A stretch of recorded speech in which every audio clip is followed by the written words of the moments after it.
So the book of Revelation, the last book of the Bible, it was written by John, and John was a disciple of Jesus, and when he wrote it, he was a really old man. He'd been a pastor, he'd been a church planter, and a traveler, and a preacher, and had lived a very, very hard life.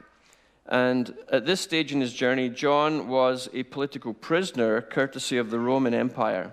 He'd been arrested for his faith. He'd been parked onto a little island called Patmos, which was a prison island at the time. And when John was on Patmos, as an old man, he's praying one day, we're told, and God shows up right in his presence and starts to speak to him and starts to tell him things and show him things. And the book that he writes out of that is called Revelation. Now, the book Revelation means apocalypse. That's the Greek word it comes from. And apocalypsis is the meaning, it means to draw back the curtain or to look behind the scenes, to see what is hidden. So John was given these images and these visions and these understandings of things that were behind the scenes. The curtain was drawn back and he was allowed to see and know things that naturally he couldn't and wouldn't. So then he has the challenging task of trying to write it all down so that we can understand some of what it is that he's saying. So the way that it rolls out in the first number of chapters as we're introduced to what's going on, this strange and mysterious set of events that's recorded for us. At the beginning, John records this encounter that he has with God and this image of God that he has. And then Jesus would be speaking to him and says, okay, I want you to record these 7 oracles to give to these 7 churches. Now, the churches were real churches in a real place in Asia Minor, southern Turkey. And they had real circumstances and situations. So there's these short oracles to 7 churches that start at the beginning of the book. And we were thinking a few weeks ago when we were looking at them that although they were addressed to churches like Sardis and Pergamum and Thyatira, places far away and long ago, this is our place, Armstrong, Enderby, Coldstream, Vernon, Lavington, Lumby. This is our Thyatira. This is our Sardis. This is our Pergamum. This is where these letters don't just stay locked away in ancient history. They actually arrive and they minister and they speak something of truth to us today. So John has these 7 oracles given to him from Jesus to give to these churches, and he records all those down accurately. And then it goes up a notch. He gets asked to go through a door. And so in this vision that he has, sort of spiritually in this different dimension, he goes through this door and he sees heaven. And he actually is allowed to see the center of the center, like the throne room, the place of God's abode. And then he has to describe that to us. And in Revelation chapter 4 and 5, he's describing what he sees, and it's stunning, it's overwhelming.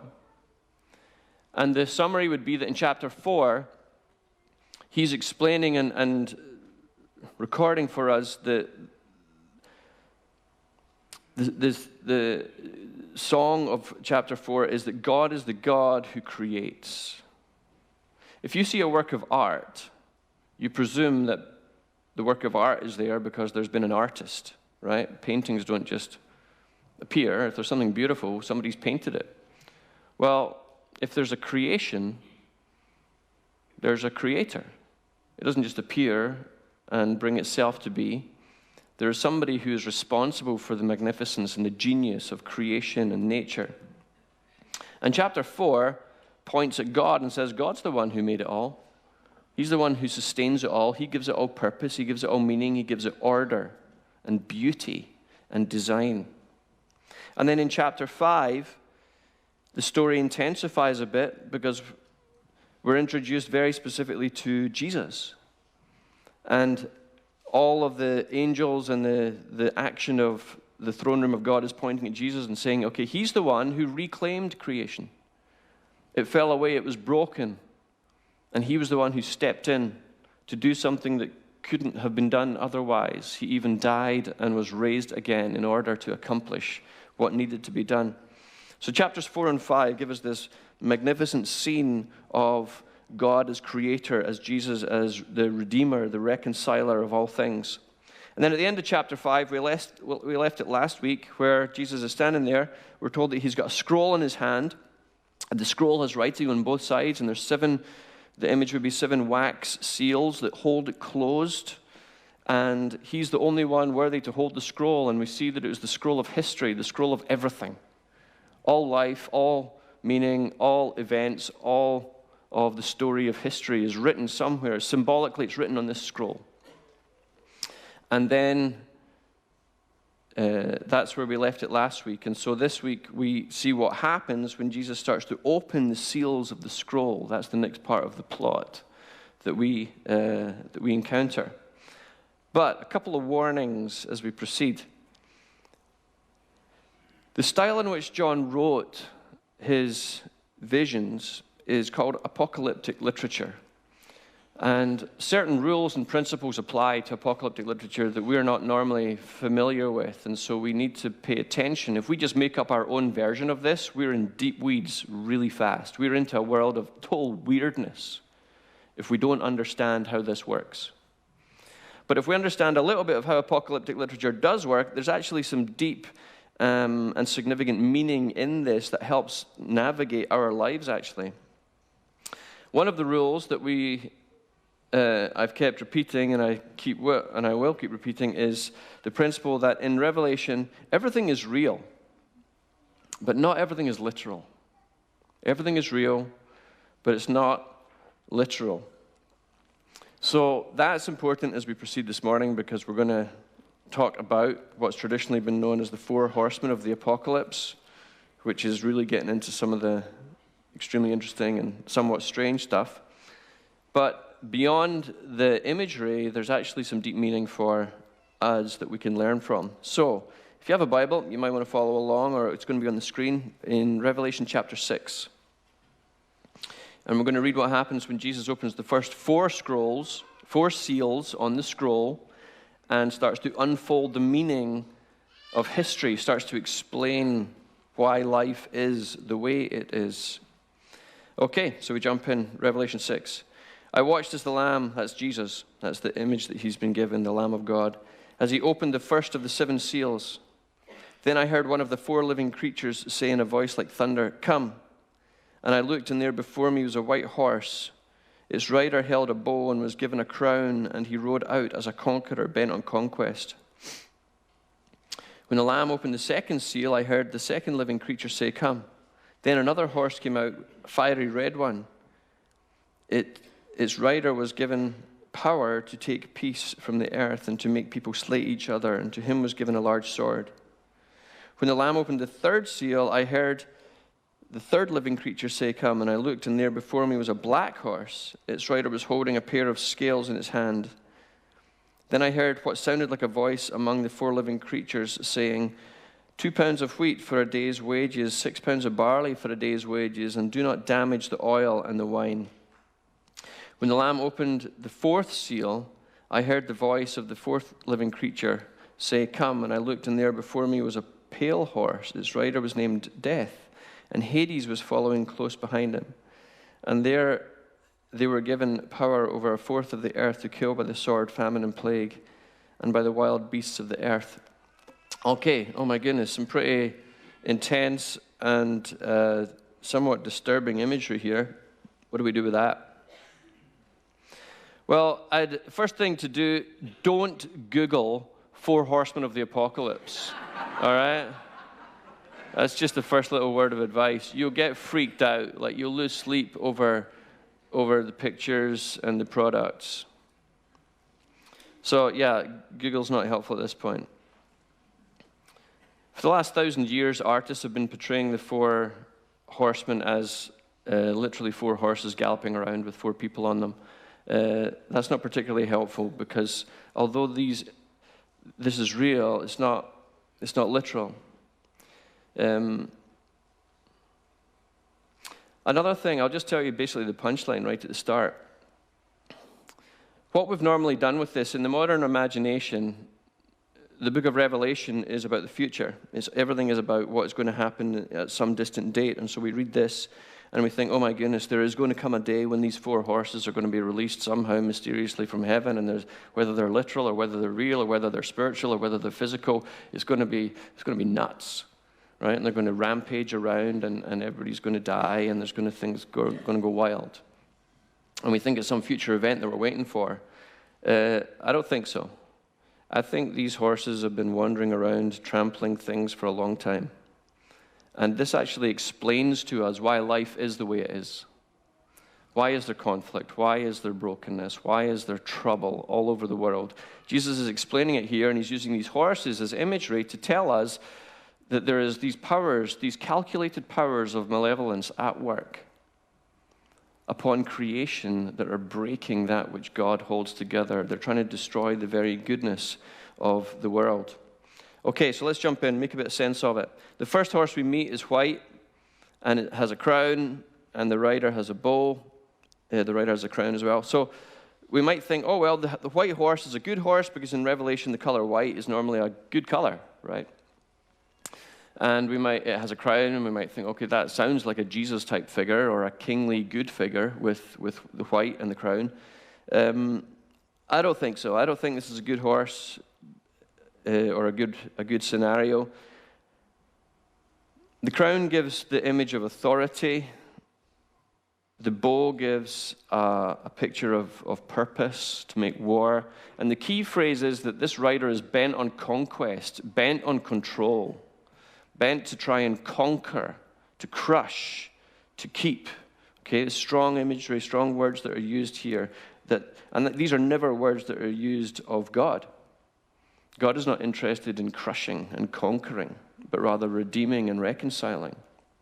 So, I think what this image is basically is an image of a power that gives a false promise, a false hope, a false ideology, perhaps a false religion, something that wants to conquer and looks good because there's a brightness and a lightness about it, but ultimately it's false because it wants to control and conquer and make war because of the bow that it's carrying.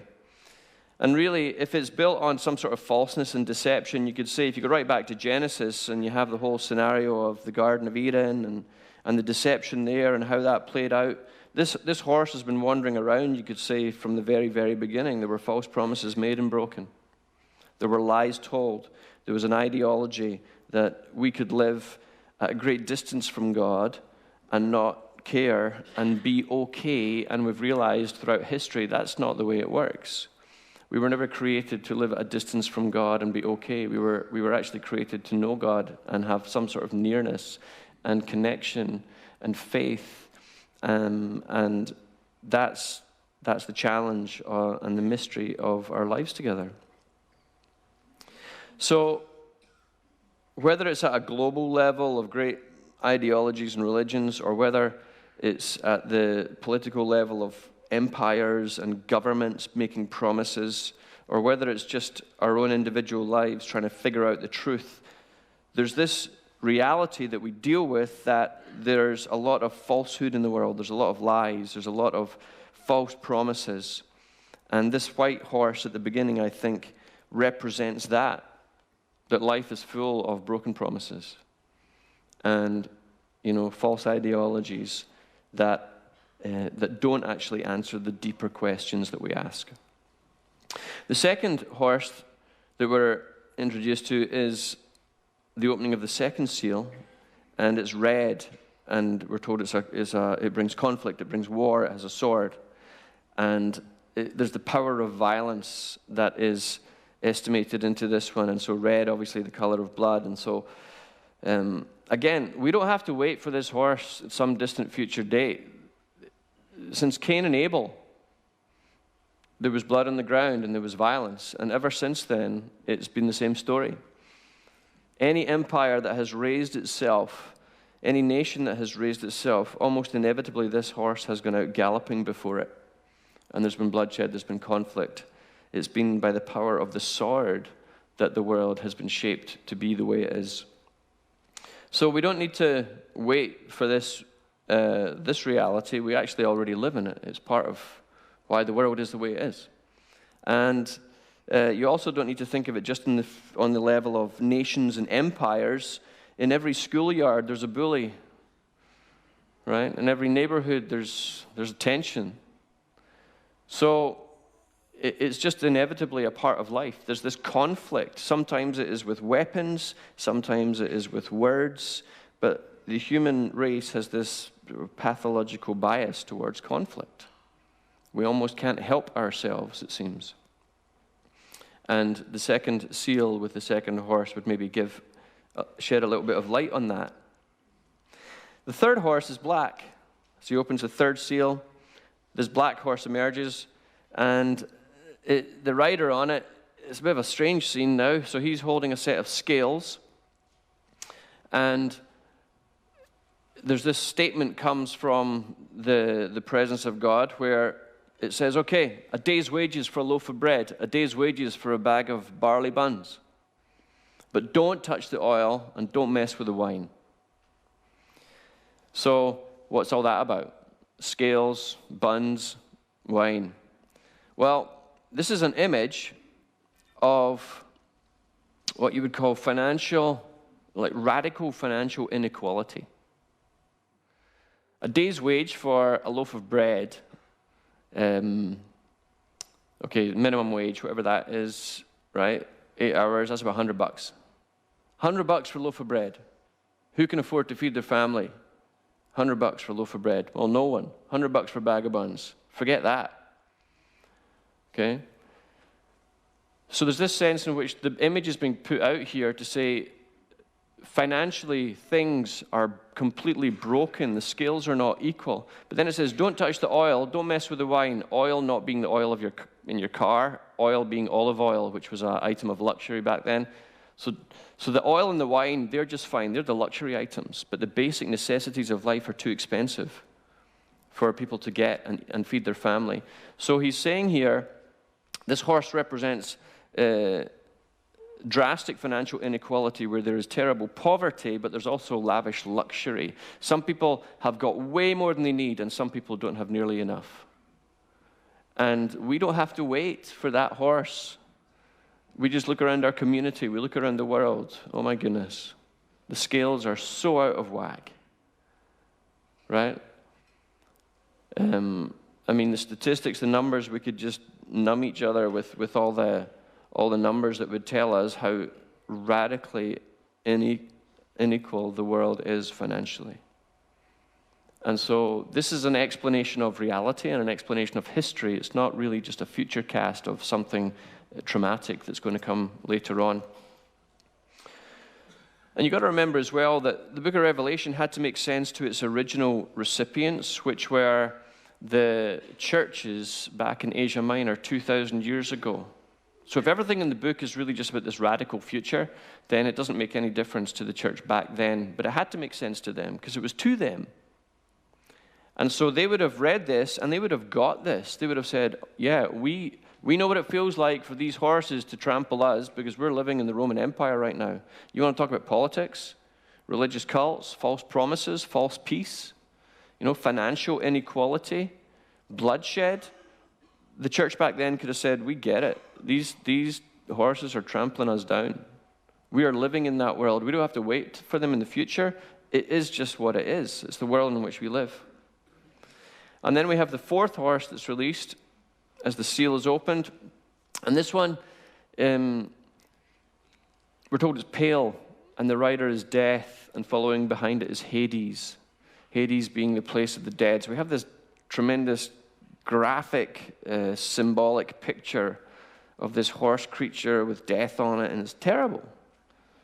But it's explaining to us reality.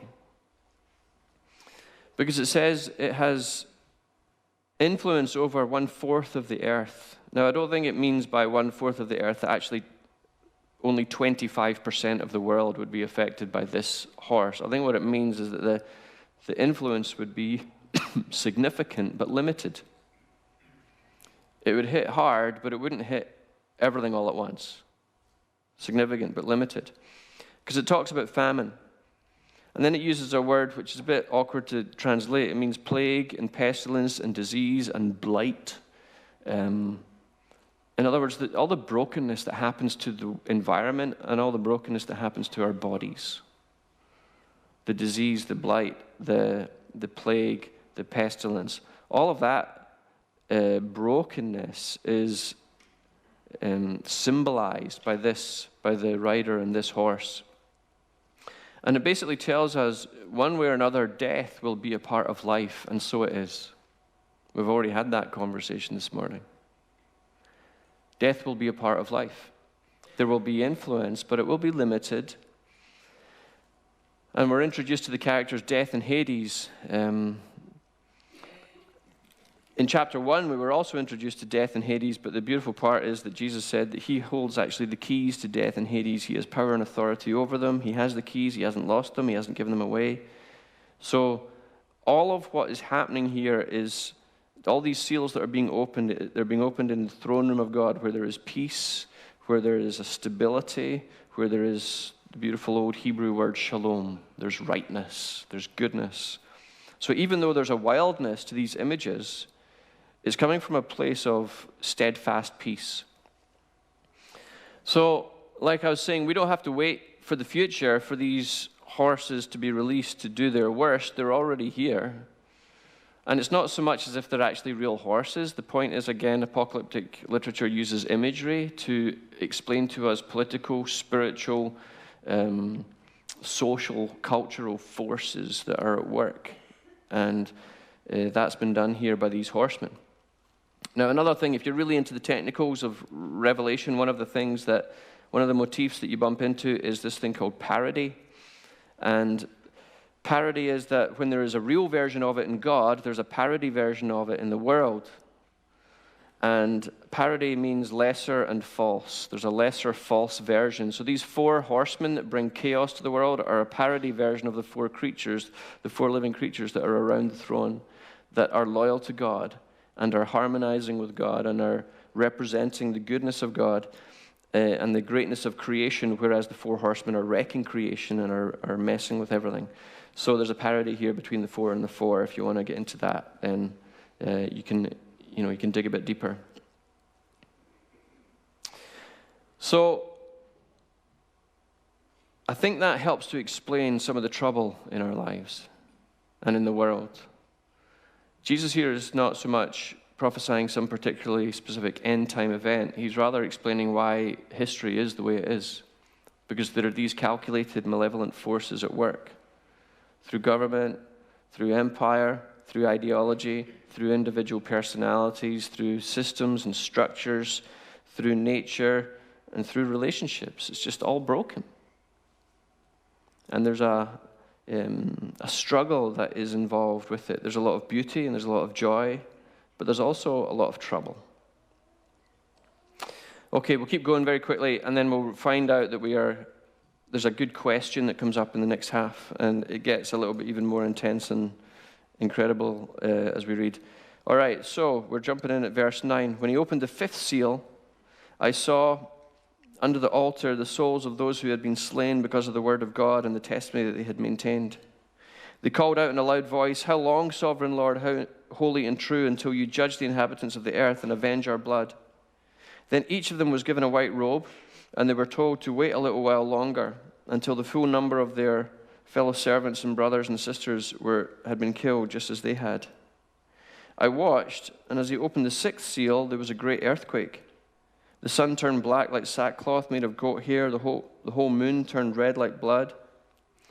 And the stars in the sky fell to the earth as figs drop from a fig tree when it is shaken by a strong wind. The sky receded like a scroll rolled up. Every mountain and island was removed from its place, and the kings of the earth and princes and generals and the rich and the mighty and everyone else, both slave and free, hid in caves and among the rocks and the mountains. And they called to the mountains and the rocks, "Fall on us.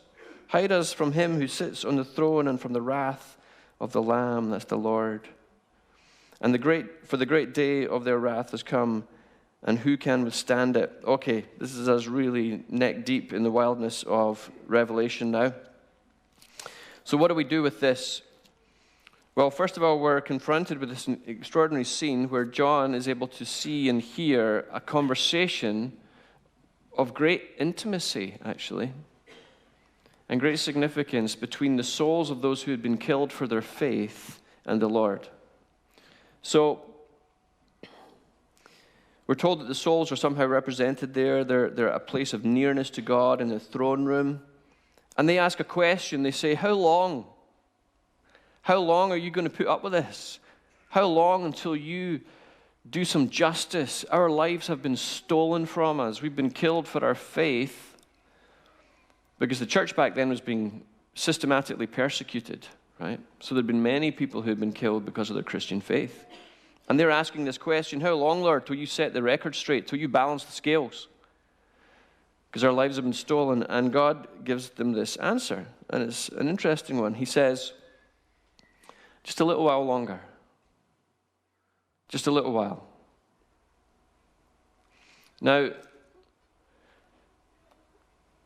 we might say that's not a very honest answer because that was 2,000 years ago. That seems to be the idea, right? And 2,000 years doesn't feel like a little while. But if you think about it, whoever was asking, they were asking, and the church has been asking that. We're asked to endure for our generation. And in the grand scheme of history, a generation isn't a long while, it's a little while, as history stretches out. So these martyrs that were given this glimpse of this conversation, they're not the only one who asks this question, are they? I ask it. You probably ask it. We see the news, we see what's going on, we see the brokenness of so many things in the world, and we ask the question, God, how long is this going to keep going? The world is coming off the rails.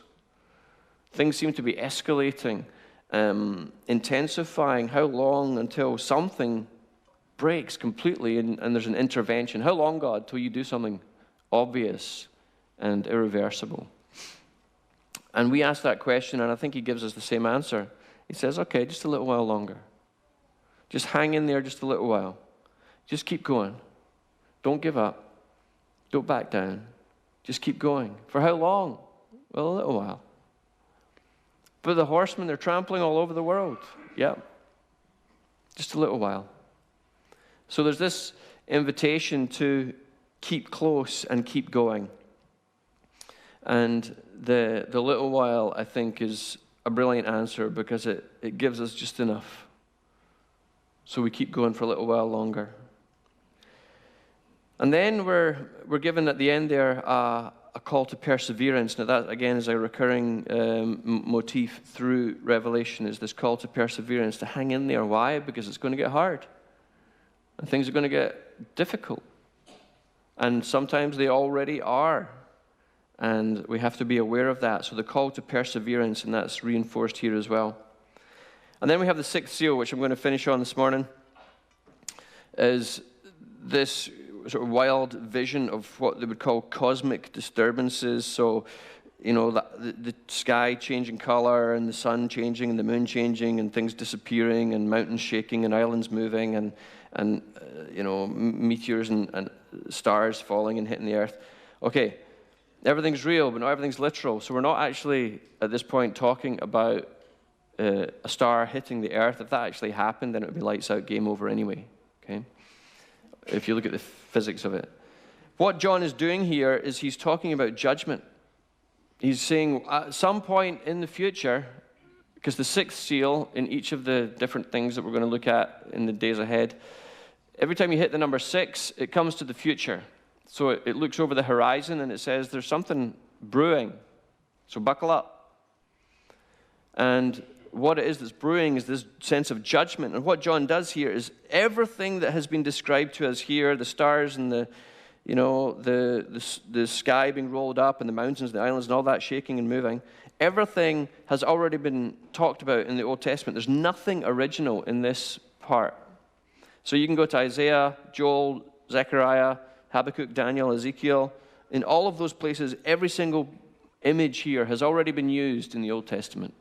And they're always used in the context of there's going to be a reckoning coming. There's going to be a judgment and a justice that is going to occur. And so John is using these theological tools from the Old Testament and employing them to try and describe what he's seeing and feeling and hearing at this point, where the earthquake occurs. And again, the earthquake's a recurring theme as well. So Next week, I'm going to explain a little bit more about the shape and the scope of what happens with the 6 and the 7, and as it proceeds through the rest of the book. So we'll do a little bit of a larger scope look at things next week, but that's enough for now, with the 4 horsemen and the questions, and then the cosmos collapsing in itself. That's enough for one morning. But here's a last thought. We're the church, right? We're people who actually believe that, wow, there's truth in this, and God is trying to communicate to us and help us posture ourselves. So what is the posture of the church? Instead of the posture of the church being the people that run into the caves and try and hide and say, no, stay away, we're not meant to just be the people who try and hang on just a little while longer and hope that the horses don't come too close. We're actually meant to be the ones who take back what's been stolen,